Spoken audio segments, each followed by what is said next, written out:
Hi guys, it's TexAgs Rewind. I'm appalled, dismayed, disappointed, upset. What is another word I can use? Angry. The great Tori Esprovoa has never watched Rocky. I mean, and she wasn't sure if she's watched Creed.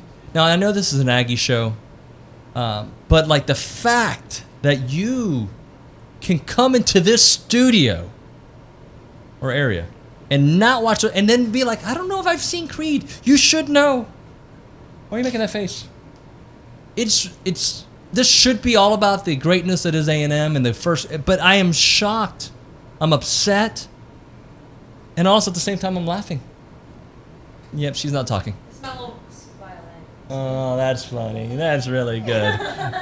Hey, did Rocky take on Mr. T in a movie? Do you know who Mr. T is? Yes. Who's Mr. T? You don't know who Mr. T is? She doesn't know the dude with the mohawk. All right, well, let's just get into the Rewind show. And you can't do Rewind anything because you haven't watched anything. I haven't watched Rocky. Don't know who Mr. T is. You know Mr. T, right? Yes, I promise you I've watched all those Okay, movies. good. Thank you. This guy. So what are some of the headlines outside of Rocky that we can expect on Saturday? You know, Tori, I'm playing. You know, I'm not really being serious, but I'm very serious at the same time. After the Aggies beat Kent State, what are going to be some of the headlines? So I'd love to hear that from you guys. We had that on the show. Tom Hart of the SEC Network also joined us. He was great. Former A&M star wide receiver Chris Taylor joined us to talk about the game getting ready and just the vibe there at Kyle Field. And Joe Marino of the Draft Network talking all things Aggies and the draft. It was a good one. Here is the Rewind. So I mentioned to you the headline. What we want to get into is the headline. What will the headline be after Saturday's game?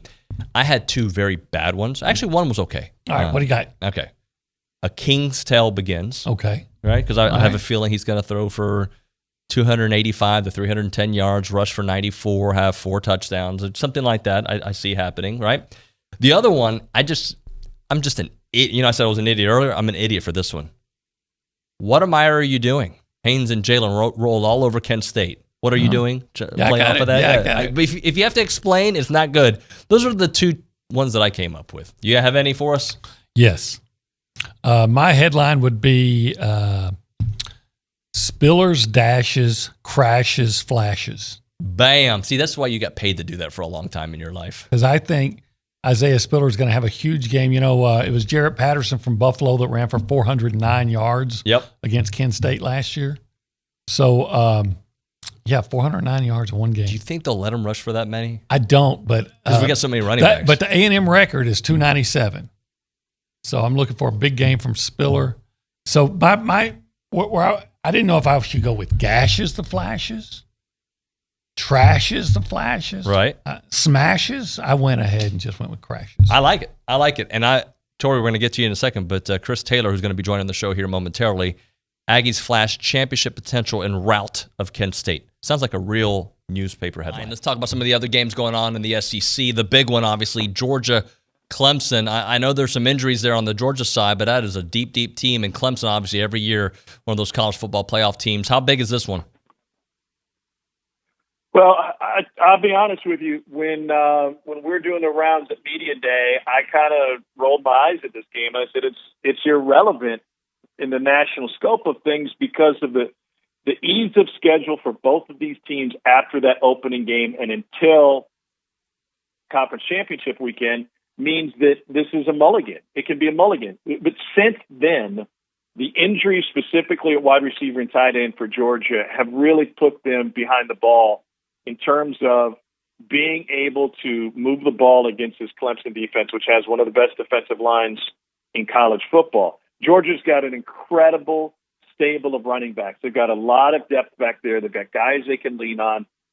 But as of now, with their starting tight end out, the hopeful transfer tight end, I don't know, Gilbert from LSU, I don't know if he's going to play at all. Pickens has a torn ACL. He's not coming back until November. And multiple other receivers who are less than 100% and may not play. I think JT Daniels with a full complement of Darnell Washington, the tight end, and those other receivers healthy, even leaving Pickens out of the mix for now, is a difference maker at quarterback. Without those guys, and they had a hard time getting production from the receivers last year. Granted, they played multiple quarterbacks, and they were different offense second half than they were first half. I'll give you that. JT Daniels is going to have a really hard time making plays, as we're just talking about Leal, to keep that Clemson defensive line off of them and to keep them honest. So I think that game is going to swing on whether or not Georgia can get a couple of chunk plays, whether that comes from the running game or if Daniels can make a big play downfield. They've got the talent and the schedule, Georgia does, to go undefeated. They just don't have all that talent on the field the opening game of the season. And I think that's a real concern for Kirby, and that's why you're seeing the line more heavily favored towards the Clemson side. Chris, one of the other things that I took from yesterday's press conference with Jimbo is the fact that freshmen are going to play, right? And this is a different college football where freshmen are going to be relied upon, especially in these positions that traditionally take a little while longer, potentially one or two starters there on the offensive line. How different is that from back in the day when you were playing?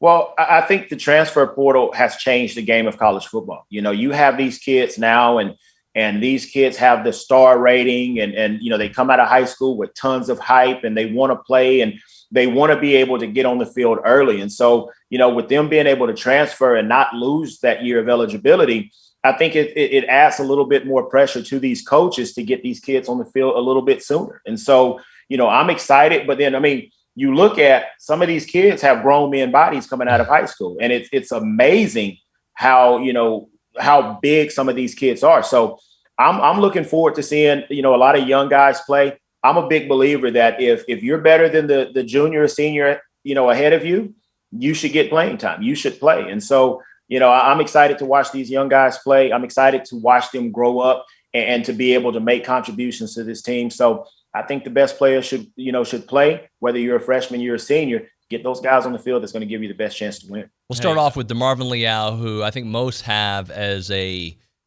first Aggie taken. Perhaps we'll see how the season plays out. Is he a top 10 kind of guy? Tell me what stands out, why everybody's talking about Marv this year, and they really weren't talking about him last year. Yeah, we think he's a top 10 caliber prospect at this point in the process. 6'4", 290 pounds, big-time recruit. And what really pops about him is his versatility. He can play up and down the line of scrimmage. You can play him on the edge. You can have him attack interior gaps, and he's extremely powerful. He's long. He's athletic. He's disruptive, and you love his motor. This guy plays with elite effort on every single snap. And so I think the sack production is going to come this year. I think he made a lot of pressure, didn't finish quite as much last year, but I think that's what's going to happen with another year in the system and just another year of growth and development. The guy has unbelievable physical traits. And when you think about the NFL, they really value guys that can fit into a variety of roles. And he's not a scheme-specific player. He'll fit any scheme, and he'll have a lot of appeal at the next level. And this interior defensive line class it's lacking a bit. And Leal is the guy that really pops at the top. If you want to get an answer for the interior for defensive line right now, I feel like you better get DeMarvin Leal early in the draft. Thanks for leaving, Tomas, while she's doing that. We're supposed to tell people. We're supposed to tell people where we're supposed to. Like, this is like, you guys are like, this generation doesn't know how to exit. Like, you guys won't finish your shift. 8-hour workday, you leave at 7:50. That's how you roll. Can people see you? No, can we tell them what we're doing now? We're supposed to tell them. They don't know, even though they've watched. We gotta tell them to like. Oh my God. All right, you know what? I'm not even going to remind you to like or subscribe or any of that. I'm just, all right, I'm not going to remind you to smash. You just do what you're supposed to do, right? And watch Rocky. Thanks for watching. Can't believe you people.